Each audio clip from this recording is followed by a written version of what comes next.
అందరికీ నమస్కారం. చాలా దిగ్భ్రాంతిని గురి చేసేటువంటి దురదృష్టకరమైనటువంటి వార్తలు వినటం జరుగుతూ ఉంది. 10వ తరగతి చదువుతున్నటువంటి పిల్లలు టీచర్ని లేదా కుటుంబ సభ్యుల్ని హతమారుస్తున్నటువంటి ఘటనలు పెరిగిపోతున్నటువంటి సందర్భంలో దీని బాధ్యత ఎవరిది? సమాజానిదా, పేరెంట్స్దా, టీచర్స్దా, లేదా ఎడ్యుకేషనల్ ఇన్స్టిట్యూషన్స్దా, ప్రభుత్వానిదా? ఎవరు దీనిలో బాధ్యులు? ఇదివరకు మనం వింటూ ఉండేవాళ్ళం, యూకేలోనో లేదా యుఎస్లోనో ఆస్ట్రేలియాలోనో పిల్లలు గన్ తీసుకొచ్చి విచక్షణారహితంగా కాల్పులు జరిపితే అక్కడ టీచర్సు లేదా కో స్టూడెంట్స్ చనిపోయారనేటువంటి వార్తలు మనం వింటూ ఉండేవాళ్ళం. కానీ ఈ రోజున భారతదేశంలో క్లాస్ రూమ్లోకి ప్రతి వింటులోకి ప్రవేశించినటువంటి ఈ యొక్క వ్యవస్థలోకి వీళ్ళానుకుంటున్నటువంటి సందర్భాల గురించి ఎలా స్పందించాలి? ఈ సంఘటనలు మనకి ఏం చెబుతున్నాయి? మన విద్యా వ్యవస్థ ఫెయిల్ అయిందని చెబుతుందా, లేదా కొత్తగా వస్తున్నటువంటి మార్పులకు అనుగుణంగా తయారవ్వలేదని చెబుతుందా, తయారవ్వాల్సినటువంటి అవసరాన్ని చెబుతుందా, లేదా కేవలం రాజకీయ నాయకుల పనికిమాలినటువంటి స్టేట్మెంట్ల మీద గంటలు చర్చించేటువంటి వ్యక్తుల యొక్క ఇర్రెస్పాన్సిబిలిటీ గురించి మాట్లాడుతుందా, లేదా సెలబ్రిటీ అనో, సినిమా యాక్టర్ అనో, ఇన్ఫ్లుయెన్సర్ అనో వాళ్ళు చేసేటువంటి పనికిమాలిన కామెంట్స్ మీద గంటల తరబడి చర్చించేటువంటి వ్యక్తులు మీడియాల గురించి మాట్లాడుతుందా? అసలు దీని గురించి మాట్లాడవలసినటువంటి అవసరం లేదా? దీని గురించి చర్చించాల్సినటువంటి అవసరం లేదా? ఏదో ఒక పిల్లవాడి విషయంలో జరిగితే ఆ తల్లిదండ్రులు నిందించో, స్కూల్ నిందించడం కాదు కదా. ఇలాంటి సంఘటనలు పదే పదే రిపీట్ అవుతున్నప్పుడు దాని గురించి మాట్లాడవలసినటువంటిది, దాని గురించి విస్తృతమైనటువంటి సెర్చ్ చేయవలసినటువంటిది ప్రభుత్వాల పైనుంచి, అంటే సమాజ వ్యాప్తంగా దీని గురించి తీసుకోవాల్సినటువంటి చర్యలు, ఇప్పుడు జరుగుతున్నటువంటి ఇబ్బందులు, దానికి కారణాలను అన్వేషించకపోతే ఏం జరుగుతుంది? ఈ వికసిత్ భారత్ అనేటువంటి లక్ష్యం మనం చేరుకోగలమా? సో క్వశ్చన్స్ అన్నిటిని కూడా తీసుకొచ్చినటువంటిది ఈ మధ్య కాలంలో నల్గొండ జిల్లాలో జరిగినటువంటి ఒక స్కూల్, నాగార్జున గ్రామర్ స్కూల్లో ప్రిన్సిపాల్ రూపారెడ్డి గారి హత్య అతి కిరాతకం, అతి దారుణం. 10వ తరగతి చదువుతున్నటువంటి పిల్లవాడు 22 కత్తిపోట్లతో తన ప్రిన్సిపాల్ను చంపాడు అంటే ఏ కారణంతో చంపాడు? అది మొట్టమొదటిది. రెండవది, ఇటువంటి సంఘటనలు జరిగినప్పుడు, అంటే ప్రిన్సిపాల్ని చంపిన తర్వాత అతను పట్టుపట్టడానికి మధ్యలో ఉన్నటువంటి టైం ఏదైతే ఉందో, ఈ టైము ఆ పిల్లవాడు 15 సంవత్సరాల నుంచి 16 సంవత్సరాల మధ్యలో ఉన్నటువంటి ఆ పిల్లవాడు అంత ధైర్యంగా ఎలా తిరిగాడు? అసలు దీని గురించి కనీస భయం లేనటువంటి విధంగా ఎలా తయారయ్యాడు? ఇదే సందర్భంలో కేపీహెచ్పిలో కొన్ని రోజుల క్రితం జరిగినటువంటి సహస్ర హత్య, క్రికెట్ బ్యాట్ కోసం 10వ తరగతి చదువుతున్నటువంటి పిల్లవాడు పక్కింట్లో ఉన్నటువంటి అమ్మాయిని చంపినటువంటి ఉదంతం, చంపి దర్యాప్తు అధికారులు వస్తే అక్కడ జరుగుతున్నటువంటి విషయాన్ని క్షుణ్ణంగా దూరం నుంచి పరిశీలించినటువంటి ఉదంతం. అంటే ఆ ధైర్యం ఎక్కడి నుంచి వచ్చింది? మరి ఇలాంటి సంఘటనలు కొన్ని రోజుల ముందే యుఎస్లో ఒక పిల్లవాడు తల్లి సిబిలింగ్ ఇద్దరిని చంపినటువంటి సంఘటన కూడా కొన్ని రోజుల క్రితం విన్నాం. మరి ఇటువంటి సంఘటనల విషయంలో, అంటే ఇప్పుడు చూస్తే నల్గొండలో జరిగినటువంటి విషయంలో మనం చూస్తే పోలీసులు మొట్టమొదటిగా ఆమెకి వ్యాపార లావాదేవీలు ఏమైనా ఉన్నాయా, రూపారెడ్డి గారికి దానిలో వివాదాలు ఏవైనా ఉన్నాయా, 2 కుటుంబ సభ్యులు లేదా చుట్టుపక్కల ఉన్నటువంటి వాళ్ళు లేదా స్కూల్కి సంబంధించి ఏదైనా తగాదాలు ఉన్నాయా, ఇవన్నీ కోణాల్లో అన్వేషించారు. కానీ స్టూడెంట్ చేస్తారు అనేటువంటిది, అంటే మన సమాజం అంత దిగజారింది అనేది మనం అనుకోము. చివరిలో ఆమె మాట్లాడినటువంటి ఫోన్ సంభాషణలో ఎవరితో మాట్లాడుతుండగా ఈ పిల్లవాడి ఇంట్లోకి వస్తే ఈ పిల్లవాడిని చూసి బాబు అని అన్నటువంటి మాట ఆ పిల్లవాడి కోణంలో దర్యాప్తు చేయటానికి దోహదం చేసింది.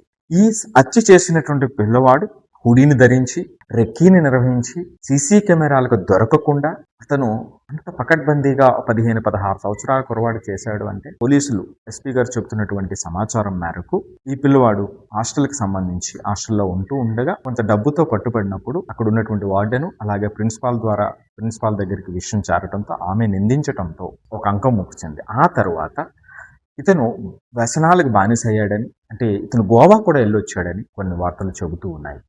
ప్రిన్సిపాల్ దగ్గర డబ్బులు ఎక్కువ ఉంటాయని ఆమె ఒంటరిగా ఉండేటువంటి సమయాన్ని అబ్జర్వ్ చేసి ఆ సమయంలో వెళ్ళి డబ్బుల్ని డిమాండ్ చేసి, ఆ సందర్భంలో ఇతనికి ఉన్నటువంటి మాస్క్ ఊడిపోవడంతో అతను గుర్తుపట్టడంతో వెంటనే గుర్తుపట్టిందనే ఉద్దేశంతో అతని దగ్గర ఉన్నటువంటి చాకుతో 24 కత్తి ఘాట్లు ఆమెను పెట్టేయడం అంటే ఎంత కిరాతకంగా అతని మనసు తయారైంది. దీనికి ఉసుగొల్పినటువంటి ఆ విధంగా తయారు చేసినటువంటి పరిస్థితి ఏమిటి? ఈ సందర్భంలో పేరెంట్స్ యొక్క పర్యవేక్షణ కొరవాడిందా, లేదా స్కూల్స్ లో పిల్లలకి టీచర్స్ కి మధ్యలో ఉండవలసినటువంటి గౌరవం, వాళ్ళ మధ్యలో ఉన్నటువంటి అవినాభావ సంబంధం, గౌరవంతో కూడినటువంటి ఆ రిలేషన్ ఏదైతే ఉంటుందో దానిలో పూర్తిగా ఇబ్బంది మొదలైందా? ఆ కంట్రోల్ తప్పిందా? ఎస్, తప్పిందంటే ఖచ్చితంగా తప్పింది. దీంట్లో మనం మొహమాటంగా చెప్పాల్సినటువంటి పని ఏమీ లేదు. క్లాస్ రూమ్లో టీచర్కి స్టూడెంట్కి ఉన్నటువంటి రిలేషన్ విషయంలో, ఆ గౌరవ సంబంధం విషయంలో, భయం విషయంలో, భయం అంటే గౌరవంతో కూడినటువంటి భయం విషయంలో పూర్తిగా ఈ రోజు ఉన్నటువంటి సొసైటీలో తగ్గిపోయింది. ఒక క్లాస్ని టీచర్ కంట్రోల్ చెయ్యటానికి అతనికి కావలసినటువంటి శక్తి లేకుండా నిర్వీర్యం చేసినటువంటి వాళ్ళు ఇన్స్టిట్యూషన్సా లేదా పేరెంట్సా? ఇది అతి కీలకమైనటువంటి ప్రశ్న. ఈ సంఘటనలకు సంబంధించి ఫుల్ స్టాప్ పెట్టాలి అంటే అక్కడక్కడ టీచర్స్ బిహేవియర్స్ అనేటువంటివి కూడా ఒక కారణం. సో దాన్ని పక్కన పెడదాం, అది చాలా చిన్న శాతం, దాన్ని మనం కరెక్ట్ చేయొచ్చు. టీచర్ యొక్క శక్తిని తీసేసినటువంటిది ఒక ఆర్గనైజేషన్, అదే సందర్భంలో పేరెంట్స్ యొక్క మితిమీరినటువంటి ప్రేమ వాళ్ళని తప్పుదావులు పట్టించడానికి అత్యంత కారణభూతం అవుతున్నటువంటిది ఒక ముఖ్యమైనటువంటి విషయం. ఇక్కడ టీచర్ ఎంపవర్మెంట్ జరగకపోతే ఈ సంఘటనలు అవుతూనే ఉంటాయి. సో మరి దిగజారినటువంటి ఈ పరిస్థితికి కారణాలలో ఈ రోజున మారినటువంటి డిజిటల్ ప్రపంచం, మారినటువంటి కుటుంబ పరిస్థితులు, మారినటువంటి సమాజ విలువలు, ఈ మధ్యలో కొత్తగా ఈ కొత్త సమస్యలకు ఫుల్ స్టాప్ పెట్టేటువంటి విధంగా సమాజం అంతటిలో చర్చ మొదలు కాకపోతే, ఎవరి బాధ్యత వారు పాటించకపోతే నిజాయితీగా, ఇలాంటి సంఘటనలకి ఇది ఆరంభం మాత్రమే. విద్యాలయాలనేటువంటి చోట ఇలాంటి సంఘటనలు మన భారతదేశ చరిత్రలో ఎప్పుడూ మనం చూడం. వీడియో చూస్తున్న అందరూ కూడా స్పందించాల్సినటువంటి అవసరం ఉంది. ఇలాంటి సంభాషణ పూర్తిగా జరగాల్సినటువంటి అవసరం ఉంది. ఇది ప్రభుత్వాలు దీని మీద ఒక స్ట్రక్చర్డ్ వేలో, అంటే ఇప్పుడున్నటువంటి పరిస్థితులకు అనుగుణంగా కొత్తగా ఎక్కడో ఫిన్లాండ్ పంపాను, స్విట్జర్లాండ్ పంపాను, సింగపూర్ పంపాను, విద్యా వ్యవస్థలో మార్పులు తీసుకురావడానికి ఇవి కాదు. మన భారతదేశ సామాజిక వ్యవస్థకు అనుగుణంగా చెయ్యటానికి, ఇక్కడ ఉన్నటువంటి పరిస్థితులను అర్థం చేసుకుని మనం తయారు చేసుకోలేమా? వాళ్ళ వెనకాల పడవలసినటువంటి అవసరం ఉంది. 140 కోట్ల జనాభా ఉన్నటువంటి దీంట్లో మనం సొంతంగా మన పరిస్థితులు మనం సగదిద్దుకోలేమా? ఓకే, ఏదైనా టెక్నాలజికల్ డెవలప్మెంట్ ఉన్నట్లయితే మన వ్యవస్థలో మనం చేసేటువంటి పనులు ఇంకొంచెం జాగ్రత్తగా చేయడానికి ఉపయోగపడేటువంటిది ఏదైనా ఉంటే తీసుకుందాం. ఇక్కడ మన పరిస్థితులను అర్థం చేసుకోకుండా ఆడి దగ్గరికి వెళ్ళిన వీడి దగ్గరికి వెళ్ళిన ఆ దేశం పంపించు ఈ దేశం పంపించు ఏమిటండి ఇవి? ఉపయోగం లేనటువంటి పనులు ఇవన్నీ. మన క్లాస్ రూమ్ కదా స్ట్రెంథన్ అవ్వాలి. మన క్లాస్ రూమ్ స్ట్రెంథన్ అయితే కదా మన దేశం స్ట్రెంథన్ అయ్యేటువంటిది. మరి దీనికి సంబంధించి విస్తృతమైనటువంటి సెర్చ్ జరగాల్సినటువంటి అవసరం ఉంది. ఇక్కడ స్టూడెంట్ని అందరినీ లేదా స్టూడెంట్ని నిందించడం అనేటువంటిది, ఒకళ్ళిద్దరు స్టూడెంట్స్ని పట్టుకుని స్టూడెంట్ నిందించడం అనేటువంటిది 100% కరెక్ట్ కాదు. నేను పూర్తిగా వ్యతిరేకం. ఈ సంఘటనలో పిల్లవాడు ఆ స్థాయికి రావటానికి పేరెంట్స్ అలసత్వం, ఇన్స్టిట్యూషన్స్ యొక్క పర్యవేక్షణ లోపం, అలాగే సమాజంలో పెరిగినటువంటి డిజిటల్ యూసేజ్లో సరైనటువంటి కట్టుబాట్లు లేకపోవటం పిల్లవాడు ఈ స్థితికి రావటానికి కారణం. ఇవి కరెక్ట్ చెయ్యకుండా, ఇక్కడ సరైనటువంటి మెజర్మెంట్స్ తీసుకోకుండా ఇక్కడ మార్పు రాదు.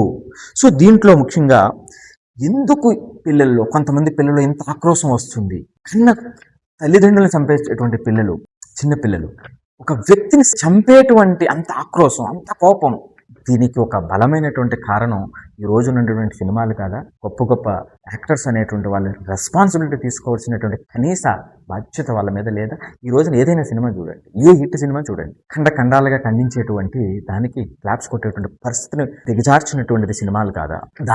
తద్వారా ప్రపంచంలో జరుగుతున్నటువంటి, మన దేశంలో జరుగుతున్నటువంటి సంఘటనలు దానికి సంబంధించినటువంటిది కాదా? మరి పాఠశాలలు సురక్షితమా, ప్రమాదకరంగా తయారైనయా? ఇందులో తల్లిదండ్రుల పాత్ర ఎంతవరకు ఉంటుంది? సమాజం స్పందించాల్సినటువంటి అవసరం లేదా? అదేవిధంగా ఈ రోజున ఆ కుటుంబ వ్యవస్థల విలువలు ఎంతవరకు పతనమైంది? మరి ఈ ప్రశ్నలన్నిటికీ కూడా ఈ సంఘటన ద్వారా పూర్తిగా మనం శ్రద్ధ పాటించి దీనికి ఒక ముగింపు పలకాల్సినటువంటి అవసరాన్ని ఇది చెబుతుంది. అత్యంత బాధాకరమైనటువంటి సంఘటనలు, ఇటువంటి సంఘటనలు మరలా పునరావృతం కాకుండా ఎవరికి వాళ్ళు వారి బాధ్యతను, అటు పేరెంట్స్ అంటే పేరెంటింగ్ నేర్చుకోవాలి. పిల్లల యొక్క వరల్డ్ మారిపోయింది. ఆ మారినటువంటి వరల్డ్కి సంబంధించి ఎటువంటి శ్రద్ధ మనం తీసుకోవాలి, ఎటువంటి ఇన్స్ట్రక్షన్ మనం ఇవ్వాలి అనేటువంటిది అతి ముఖ్యమైనటువంటి విషయం. టీచర్స్ మారినటువంటి ప్రపంచానికి అనుగుణంగా వాళ్ళ యొక్క పాత్రను మార్చుకోవాల్సినటువంటి అవసరం ఉంది. ఆ మార్చుకోవటానికి సహాయం చేయవలసినటువంటి వాళ్ళు ఇద్దరు. ఒకటి స్కూల్ కాలేజ్ మేనేజ్మెంట్, రెండవది పేరెంట్స్. ఈ ఇద్దరూ కలిపి ఆ టీచర్కి ఆ శక్తిని ఇవ్వగలిగితేనే మనం అనుకున్నటువంటి లక్ష్యాలకి మించి లక్ష్యాలు మనం చేరుకోగలుగుతాం. ఇది ఎవరికి వాళ్ళు నిందించేటువంటి పరిస్థితికి తీసుకొచ్చేటువంటి ప్రస్తుత తరుణంలో ఆ నిందులు అలా కంటిన్యూ అవుతే దీనికి ముగింపు ఉండదు. ఇది ఆరంభం మాత్రమే అవుతుంది. సో కాబట్టి దయచేసి యాజ్ ఎడ్యుకేషనల్ డిజైనర్గా 25 సంవత్సరాలు ప్రతి స్టూడెంట్ జర్నీని చూసినటువంటి వ్యక్తిగా, మార్పులను గమనించేటువంటి వ్యక్తిగా, వారి యొక్క పాత్రలకు అనుగుణంగా వారి యొక్క విలువ అంటే టీచరు, పేరెంటు, మేనేజ్మెంటు, లీడర్స్ యొక్క విలువ ఎంత ప్రభావం చూపుతుంది అనేటువంటిది కూలంకుషంగా రీసెర్చ్ చేసినటువంటి వ్యక్తిగా చెబుతున్నాను. ఖచ్చితంగా దీని మీద విస్తృతమైనటువంటి చర్చ జరగాలి. ఆచరణలోకి వచ్చేటువంటి విధానాలను మనం తీసుకురావాలి అనేటువంటిది నా యొక్క అభిప్రాయం. అదేవిధంగా మీ అందరూ కూడా మీ యొక్క అభిప్రాయాన్ని నిజాయితీగా తెలియచేయవలసినటువంటి అవసరం ఉంది. ఒక కోణంలో కాదు. పిల్లవాడిని ఇక్కడ స్కూల్ని నిందించడం మన ఉద్దేశం కాదు. ఇలాంటి సంఘటనలకు ఫుల్ స్టాప్ అవ్వటం అనేటువంటిది మాత్రమే మన యొక్క అంతిమ లక్ష్యం కావాలి. ఈ సంఘటనల ద్వారా నేర్చుకుని అటువంటి పునరావృతం కాకుండా చేయాల్సినటువంటి మన బాధ్యతను నిర్వర్తిద్దాం అనేటువంటిదే ఈ యొక్క వీడియో యొక్క సందేశం. సో మీరంతా కూడా మీ యొక్క అభిప్రాయాన్ని తెలియచేయండి. ఇటువంటి చర్చ జరిగినప్పుడు మనమంతా కూడా అటువంటి ఎకో సిస్టమ్ మన తెలుగు రాష్ట్రాలు సృష్టించడానికి ప్రయత్నం చేద్దాం. Thank you.